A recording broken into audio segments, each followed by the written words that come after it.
అసలెక్కడ నుండి వచ్చిందో, ఎప్పటి నుండి మొలిచిందో తెలీదు ఈ మత విభేదన. కనిపించదు కానీ కాల్చేసింది, వినిపించదు కానీ విగత జీవుల్ని చేసింది.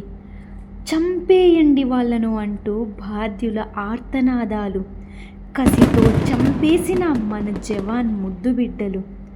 అంతా బానే ఉంది, మరి మోసపోయిందెవరు? కొడుకుని పోగొట్టుకున్న తల్లిదండ్రులా? 10 కాలాలు చెయ్యి పట్టుకుని నడవాల్సిన భర్తను పోగొట్టుకున్న భార్యనా? తండ్రిని పోగొట్టుకున్న బిడ్డలా? ఇలాంటి తప్పుడు పని చేసిన వాళ్ళ ఇంట పుట్టిన ఉగ్రవాదుల కుటుంబీకులా?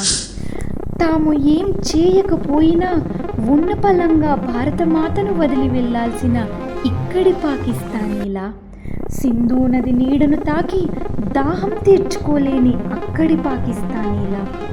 రేపు జరగబోయే యుద్ధంలో ప్రాణాలు పోగొట్టుకునే మన జవాన్లా? ఒక మతం మూకుమ్మడై ఉగ్రవాదానికి వడగడితే ఆ మతంలోనే ఉంటూ ఈ నిందను మోస్తున్న అమాయకులైన భారత ముస్లింలా? ఎన్నో చూడదగ్గ స్థలాలను కప్పుకుని కూడా ఉగ్రవాదుల దాడులకు అడ్డాగా నిలిచిన మన భారతమాత కిరీటమైన జమ్మూ కాశ్మీరా?